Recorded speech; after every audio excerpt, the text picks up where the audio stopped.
এবারের বিপিএল এ উঁচু মানের বিদেশি প্লেয়ারের সংখ্যা সত্যিকার অর্থেই ছিল খুবই কম। শাহিন আফ্রিদি ফরচুন বরিশালের হয়ে কিছু ম্যাচ খেলে গেছেন, অ্যালেক্স হেলস খেলেছেন, কাইল মায়ার্স খেলেছেন, এই মুহূর্তে আরো বেশ কয়েকজন খেলছেন। তারপরেও এই অভিযোগটা ছিল যে এবারের ফ্র্যাঞ্চাইজিগুলো খুব বেশি উঁচু মানের ক্রিকেটার আনতে পারেনি। তবে সেই আক্ষেপ প্লে অফে ঘুচিয়ে দেওয়ার চেষ্টা করবে দলগুলো, সেই আভাস আসলে পাওয়া যাচ্ছে, স্পেশালি রংপুর রাইডার্স এবং ফরচুন বরিশাল। রংপুর রাইডার্সের সবশেষ ম্যাচে যে চারজন বিদেশি খেলেছেন তার ভেতরে ইফতেখার রয়েছেন পাকিস্তানের, খুশদিল শাহ রয়েছেন, এরপর আকিফ জাভেদ খেলেছেন এবং স্টিভেন টেইলর খেলেছেন। তো এর ভেতরে তিনজন, আকিব জাভেদ, খুশদিল এবং ইফতেখার, তারা আসলে বলা যায় যে অলমোস্ট পুরো সিজন ধরেই আসলে খেলছেন। কিন্তু তারপর রংপুর রাইডার্স বেশ কয়েকজন অস্ট্রেলিয়ান ক্রিকেটারের দিকে মনোযোগ দিয়েছে এবং যেটা শোনা যাচ্ছে তারা চুক্তিও করে ফেলেছে ডেভিড ওয়ার্নারের সাথে। ডেভিড ওয়ার্নার সিডনির হয়ে বিগ ব্যাশ শেষ করেছেন, তিনি ফ্রি হয়ে গেছেন এবং ডেভিড ওয়ার্নারের সাথে রংপুর রাইডার্সের চুক্তি সম্পন্ন হয়েছে। তিনি বিপিএল এ খেলতে আসছেন প্লে অফের ম্যাচে। এছাড়া টিম ডেভিড আরো একজন অজি ক্রিকেটার, তার সাথেও আসলে রংপুর রাইডার্স চুক্তি সম্পন্ন করে ফেলেছে।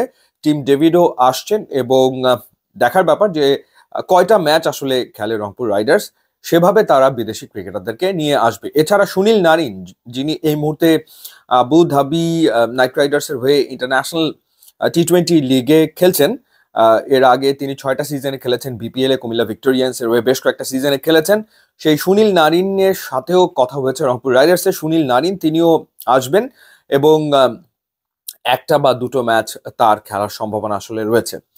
এছাড়া আরো একজনের সাথে রংপুর রাইডার্স প্রাথমিকভাবে আলোচনা করেছেন, তিনি আইপিএল মাতানো জ্যাক ফ্রেজার ম্যাকগার্ক।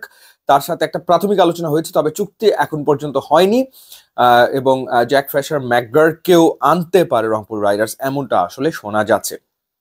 এবার যদি ফরচুন বরিশালের দিকে তাকাই, ফরচুন বরিশালের হয়ে সবশেষ ম্যাচে যে চারজন খেলেছেন বিদেশি, সেই তালিকাতে রয়েছেন ডেভিড মালান, এরপর রয়েছেন মোহাম্মদ নবী, এরপর রয়েছেন ফাহিম আশরাফ। এই তিনজন তো খেলেছেনই। এর ভেতরে ডেভিড মালান বেশ ভালো পারফর্ম করেছেন, Fahim Ashraf through out the season দারুণ পারফর্ম করেছেন, কোনো সন্দেহ আসলে নেই।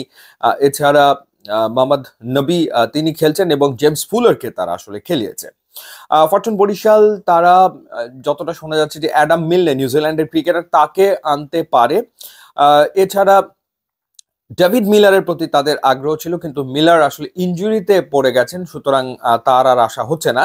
এবং কাইল মায়ার্স তিনি আবারও আসলে ফিরে আসতে পারেন প্লে অফের ম্যাচে, তেমনটাই আসলে শোনা যাচ্ছে।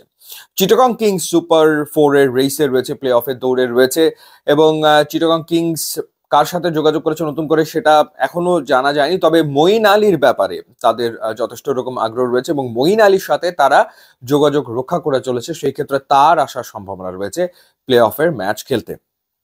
এছাড়া রেসে থাকা দুর্বার রাজশাহী মনে হয় না নতুন কোনো বিদেশি ক্রিকেটারকে আনতেও পারে, বলা যায় না, যেহেতু তারা প্লে অফের রেসে রয়েছে এবং প্লে অফ যদি নিশ্চিত হয়ে যায় সেই ক্ষেত্রে। খুলনা টাইগার্স তারা একজন ব্যাটসম্যানের খোঁজে রয়েছে, খুলনা টাইগার্সেরও প্লে অফ এখনো চূড়ান্ত নয়, কিন্তু তারপরেও তারা আসলে চিন্তা ভাবনা করছে। তো এই হলো সামগ্রিকভাবে পরিস্থিতি। তো সেই ক্ষেত্রে বেশ কয়েকজন বড় মানের ক্রিকেটার প্লে অফে খেলবে, সেটা আসলে বোঝাই যাচ্ছে। তো দেখাই যাক কে কে শেষ পর্যন্ত আসে। ইউটিউব ইনস্টাগ্রাম লিঙ্ক দেওয়া আছে, আপনারা যোগ দিলে খুবই খুশি হব। And thanks for watching.